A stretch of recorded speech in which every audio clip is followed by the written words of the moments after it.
e que a gente consiga, embora a gente ainda esteja no virtual, que a gente consiga, durante o estudo, que a gente sinta as vibrações que a gente sente quando a gente está fisicamente lá assistindo uma palestra no nosso SEASSE, né? Que a gente sinta essa paz e essa tranquilidade.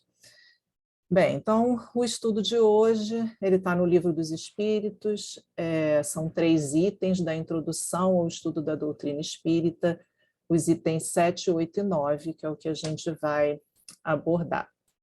Bem, introdução é o início, é o começo, né? A gente apresenta, quando a gente apresenta alguma coisa. No caso de um livro, um bom livro, né? Ele traz uma série de informações. Muitas vezes a gente pula essa introdução, a gente acha que não vai comprometer a leitura, muitas vezes, aí pela pressa que a gente tem, né, do nosso dia a dia, pela vontade de saber logo sobre um assunto, a gente passa direto para o livro em si, né, para os capítulos. E a gente se esquece que a introdução de um bom livro, ela pode até não comprometer a leitura, mas ela pode dificultar, ou então, caso a gente leia, ela pode facilitar essa leitura, né? Porque ela tem exatamente como objetivo tornar uma obra mais compreensível, muitas vezes explica os motivos por que escreveu, as palavras e os conceitos que vai utilizar, e é exatamente isso que ocorre no Livro dos Espíritos. É uma introdução bastante longa, né, de 17 itens, naquele formato que a gente está acostumado de livro, aquele menor, dá mais ou menos umas 35 páginas. Então, é bem longa, depois ainda tem os prolegômenos para a gente depois começar nas perguntas. Então, muitas vezes a gente vai direto para as perguntas, né? Só que a gente realmente precisa ler, a leitura fica mais fácil, a gente consegue até entender melhor o que está, por que as perguntas e as respostas dadas pelos espíritos. Bom, como os nossos itens que a gente vai estudar, né, os principais, eles estão lá no meio da introdução, é necessário que a gente dê uma pincelada, né, nos outros itens para que a gente entenda, contextualize, entenda como é que Kardec chega lá no item 7, que é o primeiro que a gente vai ver. Então, vou falar rapidamente dos primeiros itens da introdução. Kardec inicia, então, o item 1, exatamente explicando algumas palavras que ele usa e por que ele usa, por que ele deu aquele significado. Ele diz que a necessidade de novos termos para designar novas coisas, como era o caso da doutrina espírita que ele estava trazendo, codificando. Ele explica que as palavras espiritual, espiritualista e espiritualismo, que eram coisas que já existiam, essas palavras, elas mostram que existe algo além da matéria, que é de acordo com o espiritismo, e que é oposto ao materialismo, mas existe uma infinidade de concepções dentro dessas palavras, que você pode não acreditar na existência dos espíritos como individualidade ou nas comunicações. E que espírita e espiritismo, que são as palavras novas, ela vai ter por princípio exatamente essas relações do mundo material com os espíritos ou os seres do mundo invisível. Então é isso que vai diferenciar, que a gente vai tratar dessas relações entre os dois mundos, né, o mundo espiritual e o material, dessa comunicação, e que por isso precisamos de uma palavra nova para que isso fique bem claro. Kardec ele chama ainda atenção, ele diz o seguinte, que como especialidade, o Livro dos Espíritos contém a doutrina espírita, então essa é a especialidade, mas como generalidade, prende-se à doutrina espiritualista, né? Então nós estamos dentro desse grande guarda-chuva que é o espiritualismo, que é o espiritual, a gente está ali dentro com essa particularidade de estudar as relações entre os espíritos encarnados e desencarnados. E é por isso que ele coloca lá em cima, na primeira folha do livro, acima do título, ele coloca que se trata de uma filosofia espiritualista.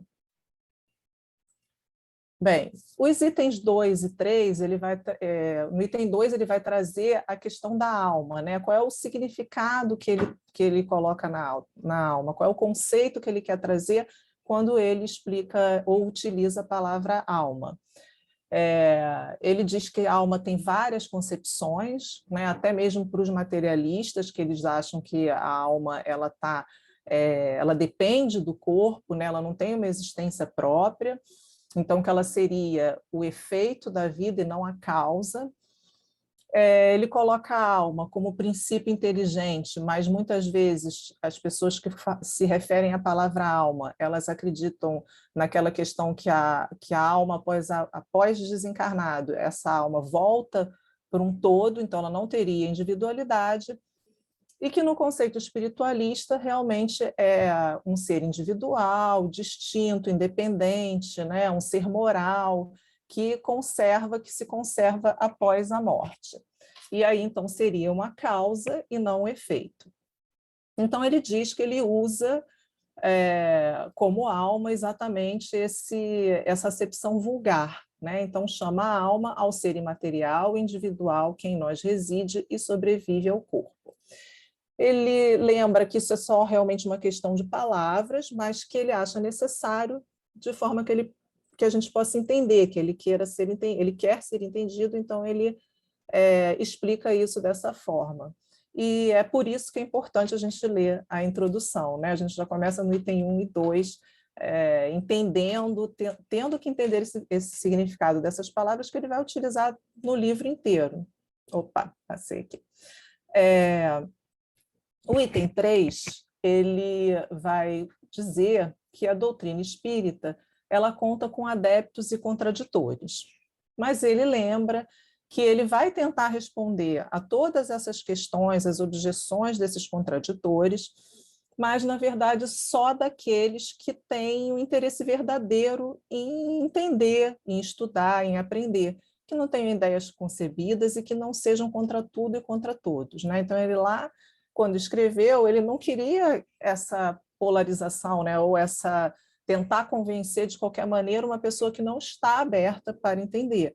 Então, ele diz que é preciso que a pessoa queira realmente entender e não esteja ali só para ser contra, para trazer argumentos contra e se fechar para essa nova doutrina, para esses novos conhecimentos. Então, ele diz, dirigimos-nos aos de boa fé, aos que não trazem ideias preconcebidas ou decididamente firmadas contra tudo e todos, aos que sinceramente desejam instruir-se, e lhes demonstraremos que a maior parte das objeções opostas à doutrina promanam de incompleta observação dos fatos e de juízo leviano precipitadamente formado. Então, ele diz que se a pessoa tiver a paciência, a tranquilidade e de entender, quiser compreender, ele vai acabar demonstrando que aquele que não está entendendo, que chega já não querendo acreditar, na verdade, ele não está observando os fatos ou está observando de maneira incompleta.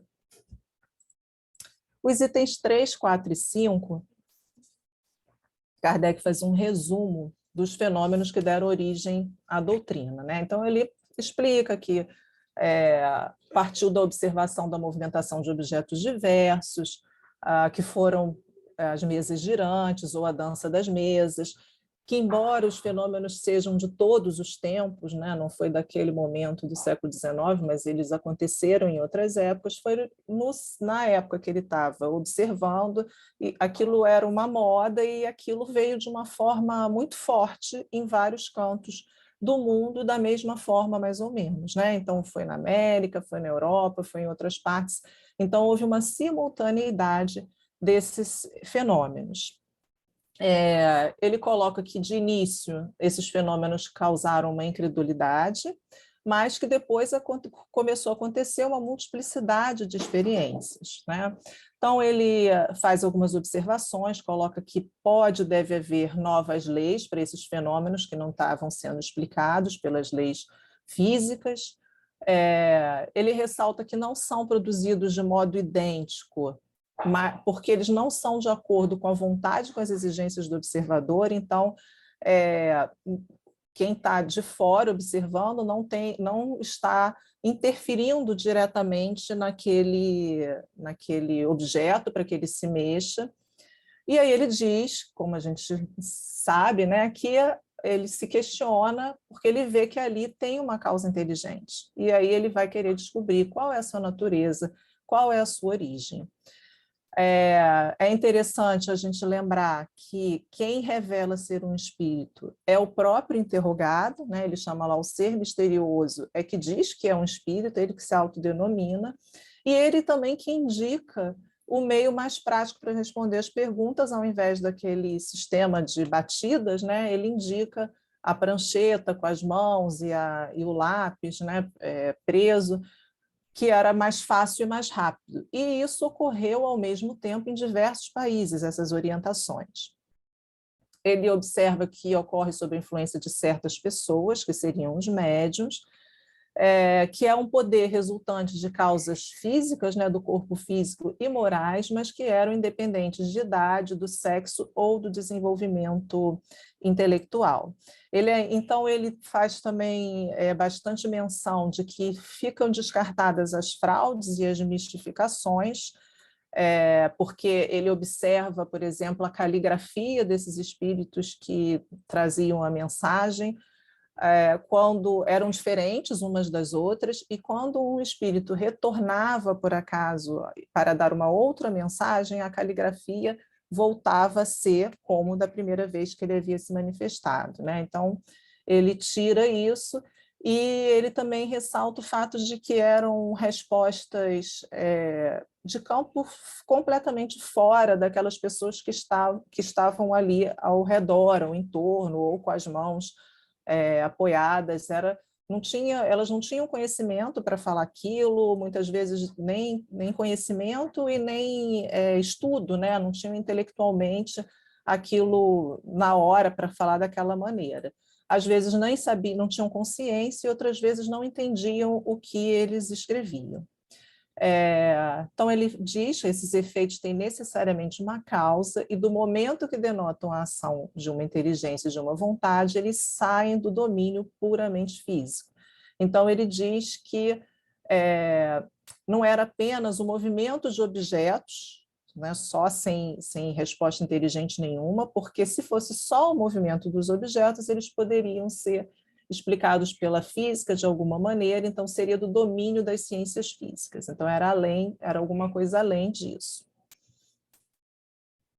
Bem, no item 6, ele traz os pontos principais, ele resume os pontos principais da doutrina espírita, ele diz que isso é necessário, de forma que ele possa responder a certas objeções, né? Então ele já traz algumas coisas que ele parte dessa ideia dele, né, que é para ele construir o raciocínio todo, a lógica dele. Então, são vários, esse item ele é extenso, e são vários itens, eu só tirei aqueles mais principais mesmo para a gente ler e entender o que ele coloca como ponto principal. Então, ele diz que Deus é eterno, imutável, imaterial, único, onipotente, soberanamente justo e bom. O mundo espírita é um mundo normal, primitivo, eterno, preexistente, sobrevivente a tudo. O mundo corporal é secundário, poderia deixar de existir ou não ter jamais existido. A alma é um espírito encarnado, sendo o corpo apenas o seu envoltório. O espírito encarnado ele é formado de corpo material, alma ou espírito encarnado, e do perispírito, que é o laço que prende a alma ao corpo, o envoltório semimaterial. Os espíritos pertencem a diferentes classes e não são iguais, nem em poder, nem em inteligência, nem em saber, nem em moralidade, né? Eles não ocupam perpetuamente a mesma categoria, a gente evolui, existe uma evolução espiritual que é acelerada através da encarnação. As relações dos espíritos com os homens são constantes, né? Então ele traz também a questão da atração, da simpatia, que eles estão interferindo o tempo todo. Ele lembra que o maior fundamento é fazer aos outros o que quereríamos que os outros nos fizessem, isto é, fazer o bem e não o mal. Neste princípio, encontra o homem uma regra universal de proceder, mesmo para as suas menores ações. Ele lembra que quando o corpo morre, falece, a alma volta ao mundo espiritual, que os espíritos encarnados eles habitam os diferentes globos e que não há faltas irremissíveis que a expiação não possa pagar. Então, a gente pode sempre reparar os nossos erros, o que a gente pode fazer de melhor, a gente vai ter sempre oportunidade. Então, Kardec ele elenca esses pontos principais para que deixe claro, né, o que a doutrina vai estudar, o que ela pensa, o que ela traz de propostas, e a partir daí, então, ele vai tentar argumentar com aqueles que são os contraditores do espiritismo. Bom, então aí a gente entra no nosso tema propriamente dito, né, que é a partir do item 7, quando Kardec vai exatamente começar a falar dessa oposição das corporações científicas, né, que ele sofreu naquela época. Ele era um homem ligado à ciência, que valorizava a ciência, então ele vai procurar os argumentos, ele vai procurar trazer para aquelas pessoas que estão de boa fé, que querem realmente entender, contra-argumentos contra essas oposições, né? A gente vê que isso se estende até hoje. Então, ele fala que suas opiniões, a das corporações científicas, porém, não podem representar em todas as circunstâncias uma sentença irrevogável. Por que ele fala isso? Porque ele diz que, com relação às coisas notórias, né, a opinião dos sábios, ela é excelente, eles têm que ser eles têm que ser esqueci a palavra, mas eles têm que ser, a gente tem que ouvir a opinião deles. Ela é fidedigna, eles tocam em princípios novos, né, nas coisas conhecidas, eles já sabem, né, que é o caso da física, da química. Isso a gente tem que consultar realmente a essas pessoas que entendem e estudam essa matéria. Porém, quando se trata de coisas desconhecidas, de princípios novos, como é o caso da doutrina espírita naquela época, ele diz que a opinião é só hipotética desses sábios e que está sujeita a preconceitos, né? Que é natural, quando a gente sabe muito de um determinado assunto, que a gente sempre puxe para aquele lado, né? Então, a gente tem uma propensão natural a subordinar tudo do ponto de vista de onde a gente está com maior conforto, com maior conhecimento. Então, o matemático, o físico, o químico, ele vai acabar estando muito mais preso a essas questões, né, do que uma outra pessoa que não tenha tanto conhecimento assim. Ele não desvaloriza de maneira nenhuma os especialistas, ele diz que devem ser consultados, mas ele diz que, em termos de espiritismo, se a pessoa não se despe, né, desses conceitos mais arraigados, que vai ser como se você estivesse pedindo um parecer de um arquiteto sobre uma questão de música. Então, ele está dizendo ali, cada um na sua área, né? A doutrina espírita, nessa forma, ela é nova, ela traz fatos novos, e que aí a gente teria que estudar de uma maneira que não houvesse um preconceito, para que a gente observe realmente e assimile. Então, ele diz que desde que a ciência sai da observação material dos fatos, em se tratando de os apreciar e explicar, o campo está aberto às conjecturas. Cada um arquiteta o seu sistemazinho, disposto a sustentá-lo com fervor para fazê-lo prevalecer. Não vemos todos os dias as mais opostas opiniões serem alternativamente preconizadas e rejeitadas, ora repelidas como erros absurdos, para logo depois aparecerem proclamadas como verdades incontestáveis? Os fatos. Eis o verdadeiro critério dos nossos juízos, o argumento sem réplica. Na ausência dos fatos, a dúvida se justifica no homem ponderado. Então, ele coloca aí 3 coisas bem importantes, né? Que a ciência, se você sai dessa observação material, a gente vai ter que fazer outras hipóteses, outras conjecturas.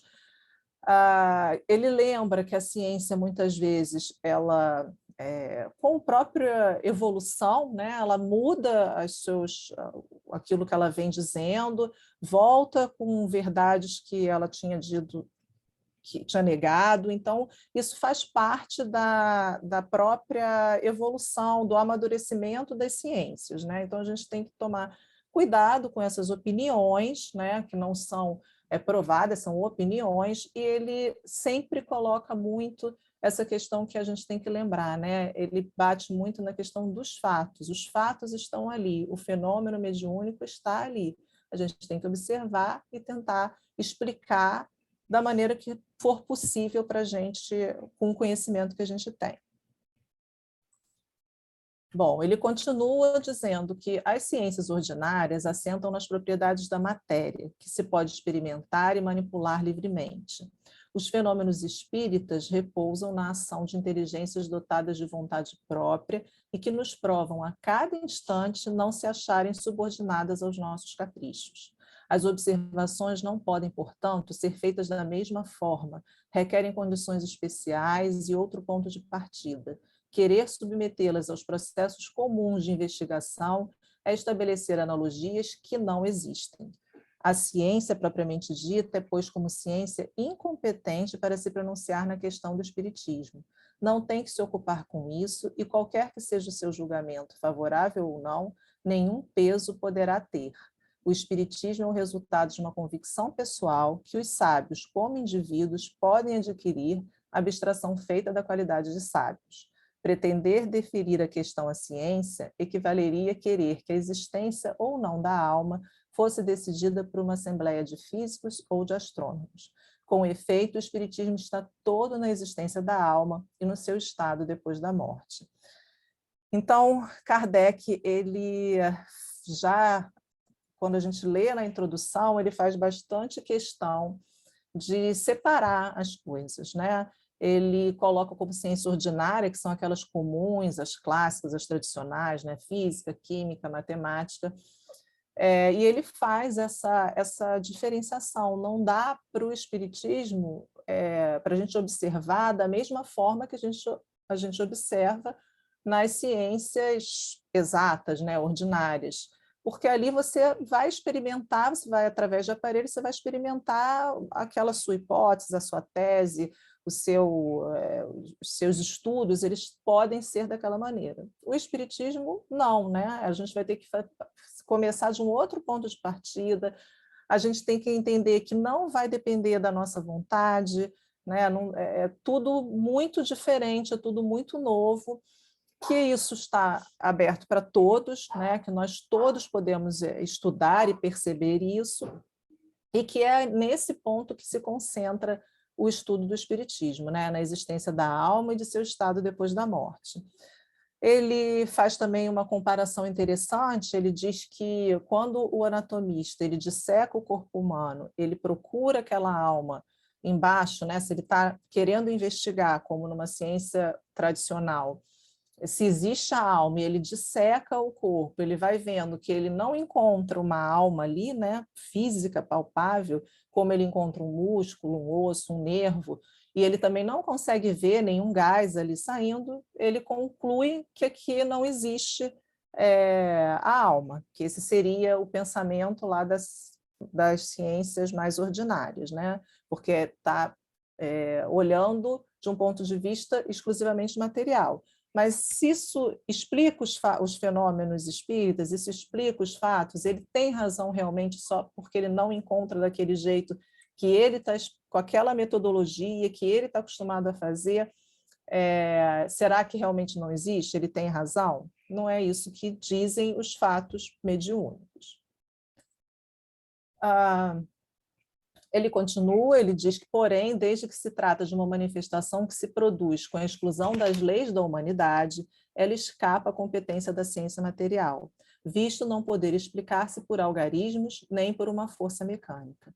Quando surge um fato novo, que não guarda relação com alguma ciência conhecida, o sábio, para estudá-lo, tem que abstrair a sua ciência e dizer a si mesmo que o que se lhe oferece constitui um estudo novo, impossível de ser feito com ideias pré-concebidas, né? Então, se escapa aquelas leis que a gente conhece naquele momento, a gente precisa olhar de uma outra maneira, a gente precisa explicar de uma outra forma por que que os movimentos das mesas eles têm respostas inteligentes, né? Isso que Kardec está querendo dizer para a gente, que tem que ser feito de uma outra forma, sem ideia preconcebida. E ele ainda lembra a questão do orgulho, né? O homem que julga infalível a sua razão está bem perto do erro. Mesmo aqueles cujas ideias são as mais falsas se apoiam na sua própria razão, e é por isso que rejeitam tudo o que lhes parece impossível.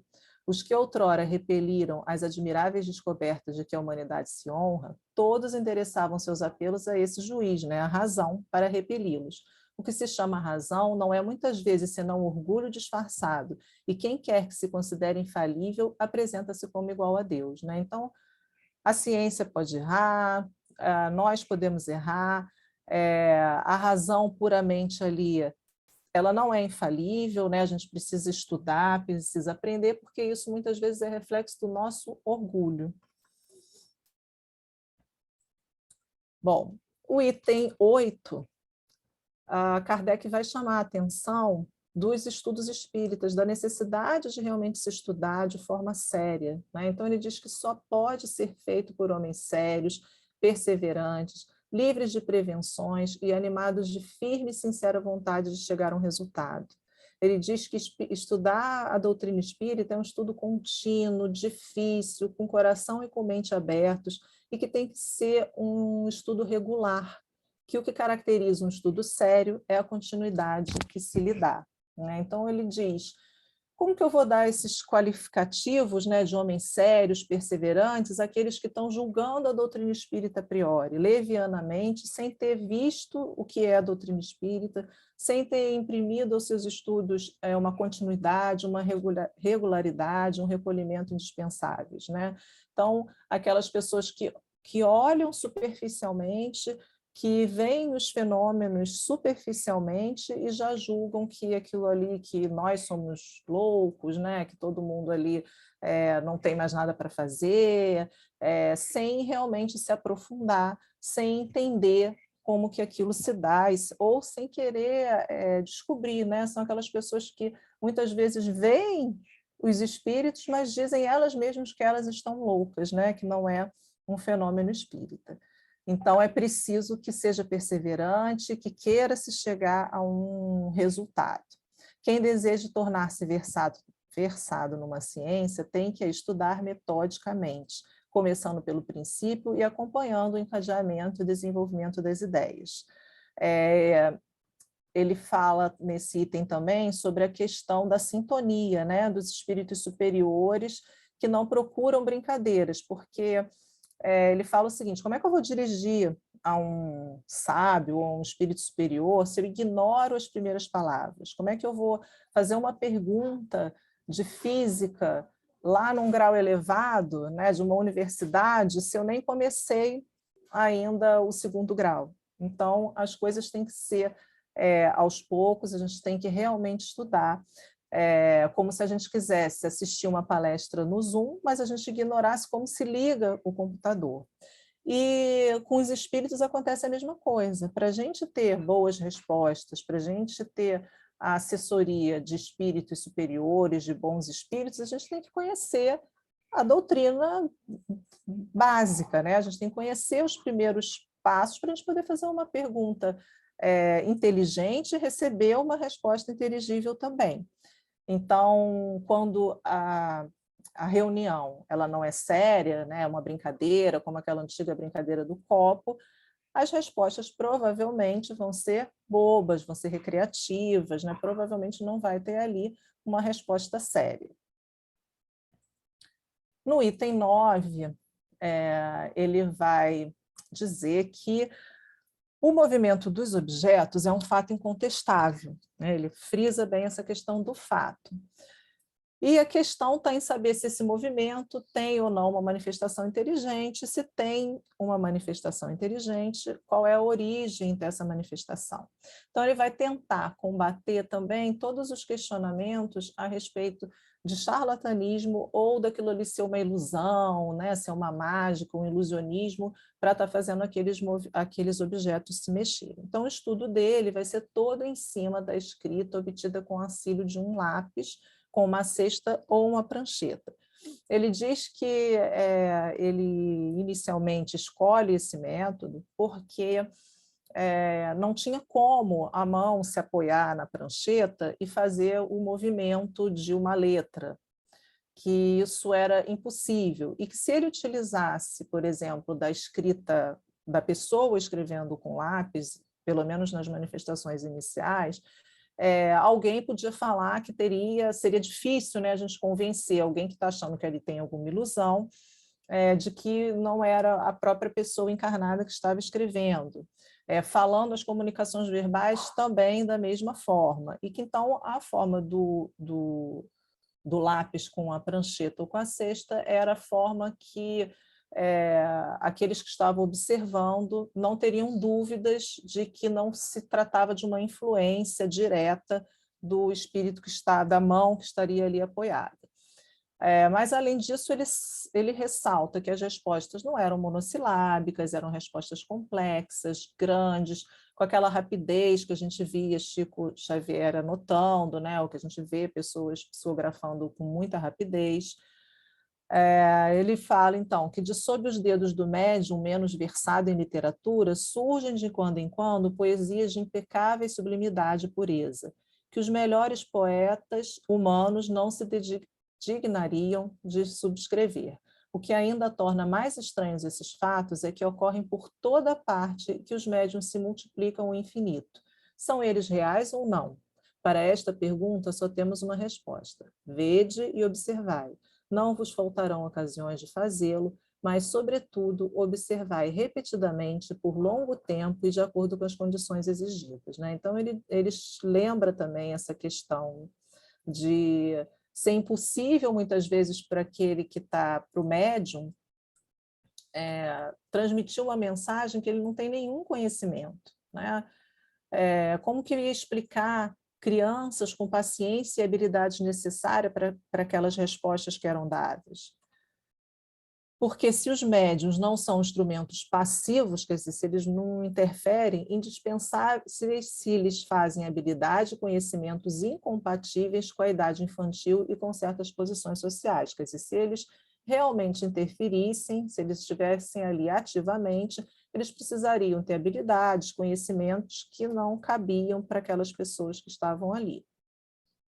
Então, ele descarta também a questão do charlatanismo, porque onde não há proveito, não cabe o charlatanismo, né? Ninguém faz de graça se é um charlatanismo. A mistificação ele combate com relação a essas questões, né? De que as mensagens não poderiam sair da mente de uma criança ou de uma pessoa que não entendia nada de literatura e faz poesias impecáveis, ele coloca muito isso para combater também a mistificação. E ainda a questão da simultaneidade, né? Seria falado a mesma coisa em todos os cantos do mundo, as mesmas respostas, muitas vezes idênticas, né? E por que pessoas respeitáveis se prestariam a esse tipo de coisa, se fosse uma ilusão, se fosse uma mentira? E a gente vê que os fatos mediúnicos eram anteriores a essa época e continuam até hoje, né? Coisas que a gente não consegue explicar se a gente realmente só levar para o lado físico e a gente não considerar a questão do espírito. Bem, então, esses são os 3 itens que Kardec aborda na introdução. Então, ele traz a questão da ciência nesses itens, ele traz a questão do estudo, ele traz a questão da necessidade de estar de boa fé, de estar interessado naquilo, e descartando também, por outro lado, a questão da mistificação, da ilusão, do charlatanismo. E aí eu separei para a gente falar mais um pouquinho, porque, na verdade, é um assunto atual, como eu coloquei lá no início, né?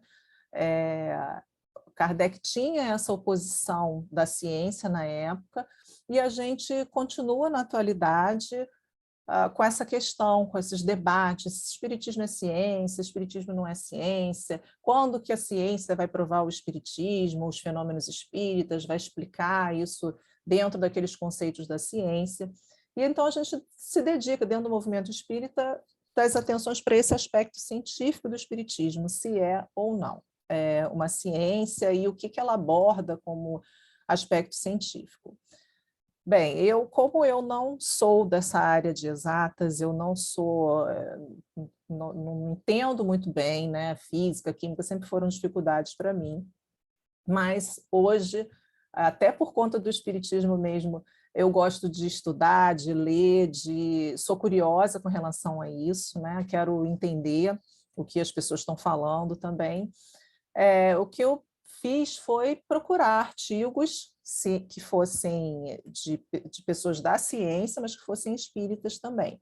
Então, eu li alguns artigos do Alexandre Fontes da Fonseca, que é um físico da Unicamp, com mestrado, com doutorado, PhD, e o Ademir Xavier. Os dois são físicos e são espíritas também. Eles fazem parte de um grupo de estudos avançados espíritas. E então, o que eu vou passar aqui para vocês está muito baseado no que ele colocou nessa questão da ciência e do espiritismo, né? Então, a minha base são esses dois autores. Então, eles partem da definição de Kardec, que está lá no livro que é o Espiritismo, dizendo que o espiritismo é, ao mesmo tempo, uma ciência de observação e uma doutrina filosófica.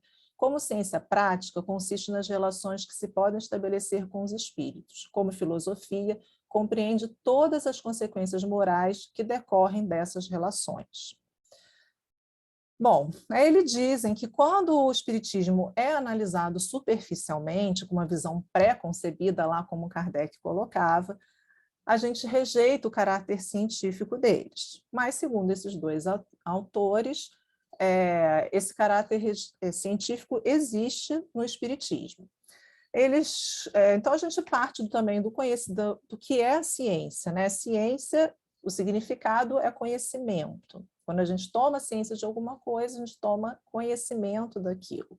É claro que a gente tem que separar o conhecimento cotidiano, do nosso dia a dia, com o científico, né? Que normalmente ele é aquele que possui um método, uma metodologia, um caminho que trilha para ser constituído com aquelas observações. Então, normalmente, a gente ouve popularmente, né, como conceito de ciência, nesse sentido mais purista, que é a questão quando você observa, você propõe modelos, teses, hipóteses, aí você testa através de experimentos e aquilo vai dar resultados mais ou menos iguais, com algumas chances lá de erros. E eles dizem, esses dois autores, que, na verdade, esse conceito, hoje em dia, ele está mais amplo, né? Que realmente a ciência como matéria, né? Que estuda a matéria, ela é bem atrelada, aquela ciência tradicional, a esses tópicos de observação, proposição de modelo e teste. Mas que, hoje em dia, esse campo da ciência, do conhecimento, ele já abriu muito mais. E eles lembram que o espiritismo lida com fenômenos espirituais, que escapam à mensuração direta por instrumentos materiais que são utilizados pela ciência ordinária, né? E também é parte de uma revelação. Então, na verdade, nesse conceito mais amplo de ciência, a ciência precisa ter um paradigma que coordena, que direcione, que estabelece a pesquisa científica. Quer dizer, precisa ter um padrão, um modelo. Que as ciências ordinárias, elas têm modelos e paradigmas bem definidos, que estão intimamente relacionados ao estudo do elemento material.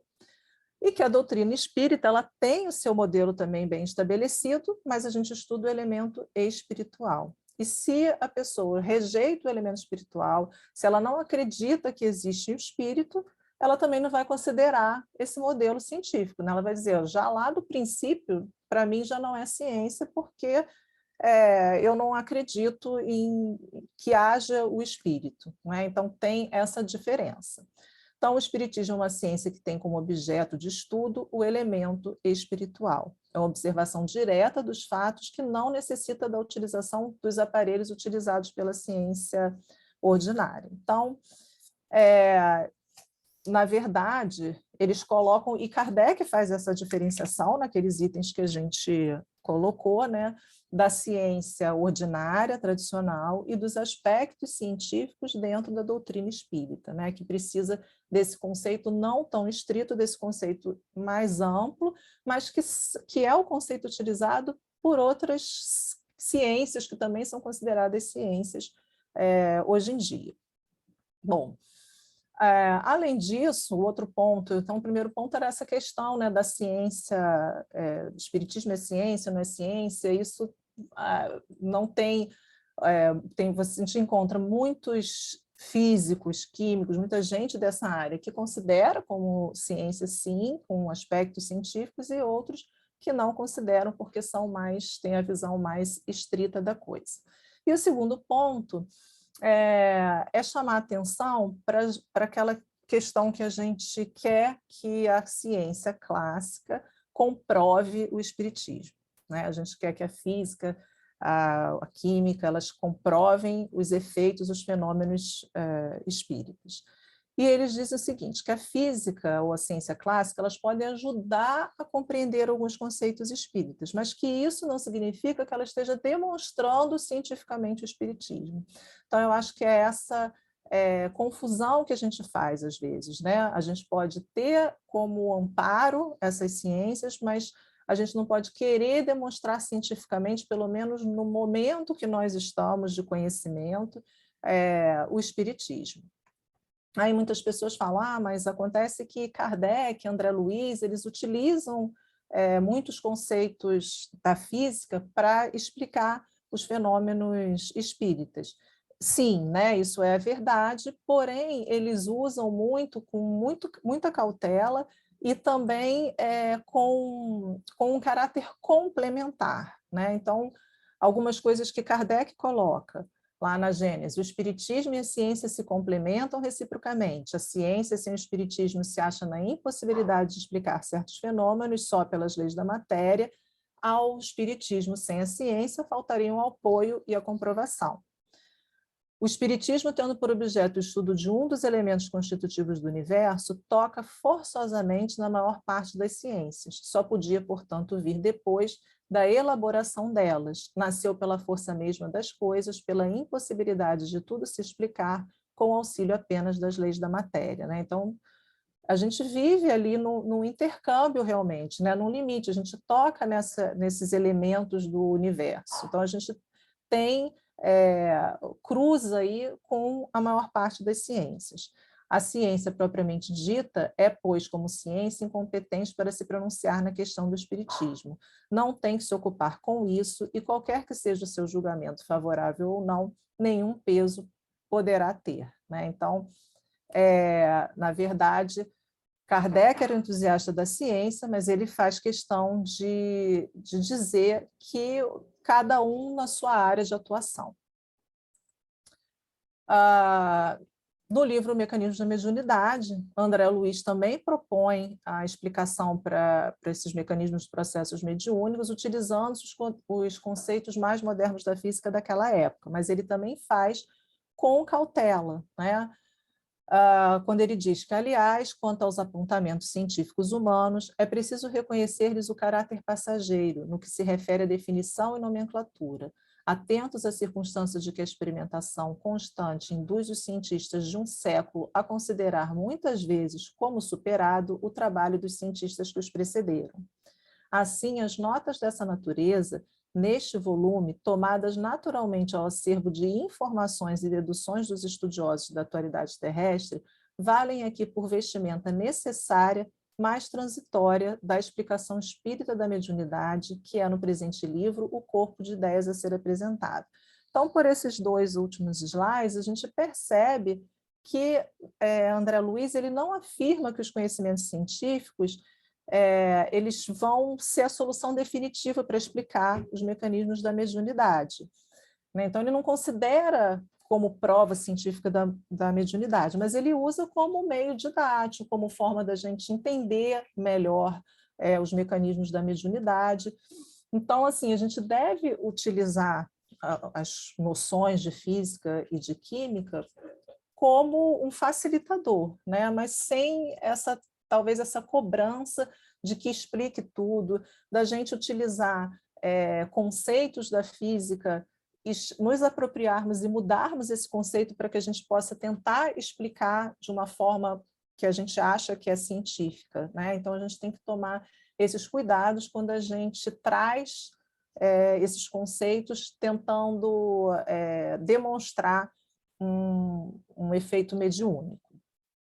Bom, então aqui para a gente caminhar para o encerramento, depois então de tentar passar alguma coisa com a questão para a gente refletir o tempo todo, né, da questão da ciência, se é ciência, se não é ciência, e desse cuidado que a gente tem quando a gente utiliza os conceitos científicos dentro do espiritismo.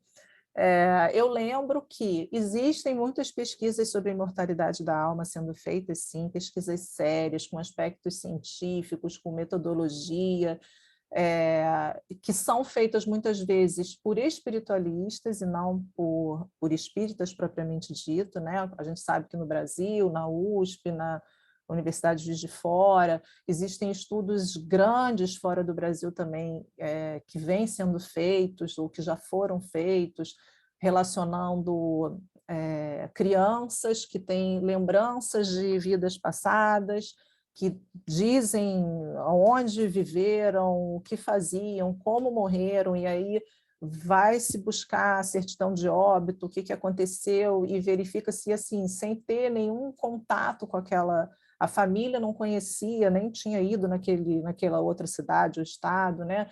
E muitas vezes até com marcas de nascença exatamente onde tinha o problema. Então, existem muitas pesquisas sobre a imortalidade da alma.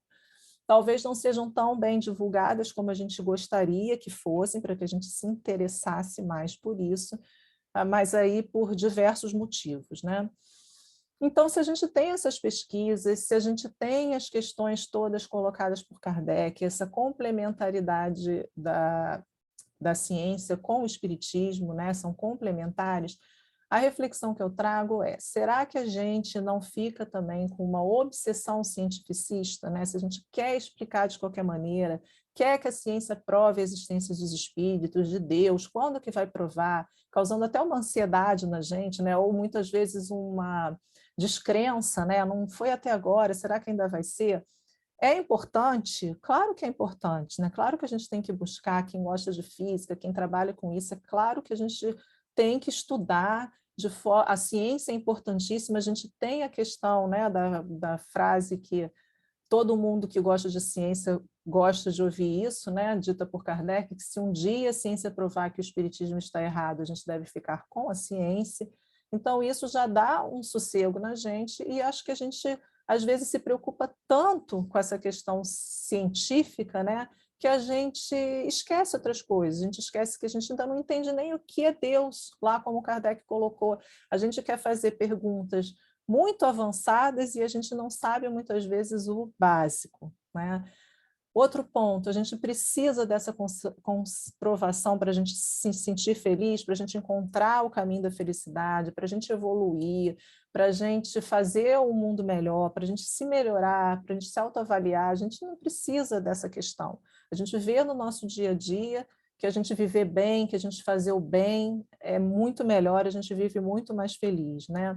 Não seria também um pouco de falta de fé? A gente quer de qualquer maneira provar.